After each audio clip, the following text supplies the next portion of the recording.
Cerita Ashabul Kahfi. Dahulu kala, di sebuah kota megah bernama Efesus, berdirilah bangunan-bangunan marmer yang tinggi dan menjulang. Di tengah keramaian pasar, dua pemuda bernama Tamliha dan Maksal berjalan dengan hati yang gelisah. Meskipun kota mereka sangat indah, ada sesuatu yang hilang dari sana, yaitu kebebasan menyembuhkan hati dan menyembah Tuhan yang Maha Esa. Tamliha menatap langit biru, merasa bahwa di dunia ini pasti diciptakan oleh sesuatu yang jauh lebih besar daripada patung-patung batu yang ada di kuil kota. Di istana yang dingin, Raja Dakyanus yang sombong sedang duduk di tahtanya yang emas. Ia memerintahkan semua orang untuk tunduk hanya kepadanya dan dewa-dewa buatannya. Siapapun yang tidak patuh akan dihukum, teriak sang raja kepada para pengawalnya. Raja Dakyanus tidak suka melihat ada orang yang memiliki keyakinan berbeda.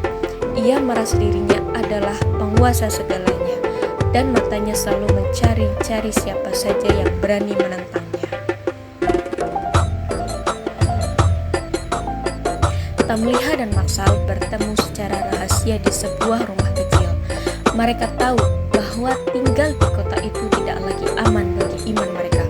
"Kita harus pergi," bisik Tamliha sambil memegang sebuah kantong kecil berisi perbekalan. Maksal mengangguk mantap.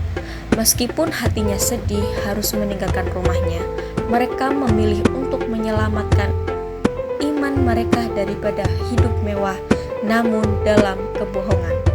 Malam itu mereka memutuskan untuk melarikan diri ke pegunungan. Saat mereka menyelinap keluar melewati gerbang kota yang gelap, seekor anjing setia bernama Kitmir mengikuti mereka.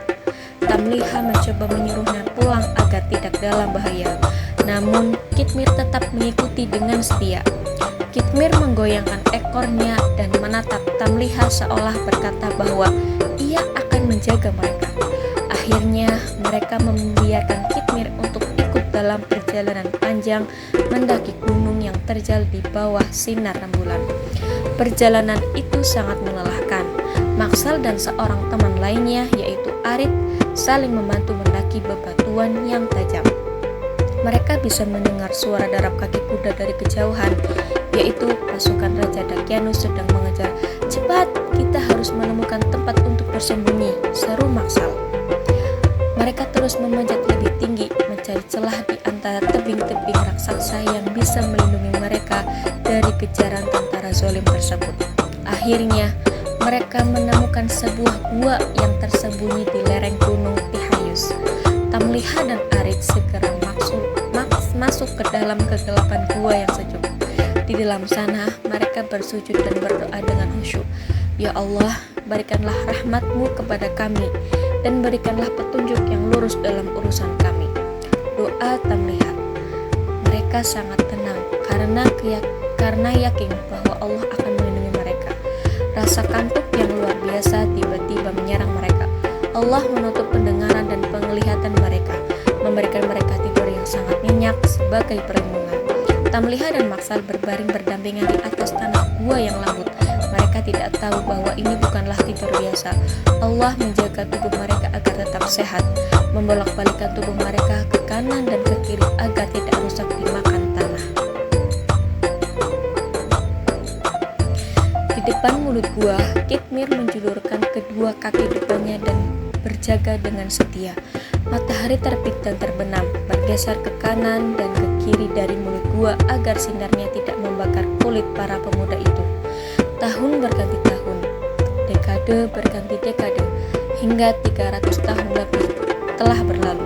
Selama itu pula, Kitmir tetap berada di sana, menjalankan tugasnya, menjaga teman-temannya dalam tidur panjang yang ajaib. Suatu pagi, mereka terbangun. Tamliha merasa sangat lapar dan meminta izin untuk pergi ke kota membeli makanan. Saat sampai di pasar, ia terkejut melihat kota yang sudah sangat berbeda.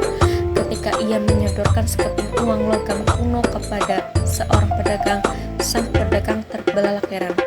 "Uang ini sudah tidak berlaku sejak ratusan tahun yang lalu," seru pedagang itu. Tamliha menyadari bahwa ia telah tidur jauh lebih lama dari ia bayangkan. Kabar tersebut telah sampai kepada telinga raja yang baru, seorang pemimpin yang beriman dan baik hati. Raja tersebut menyambut Tamliha dengan penuh hormat.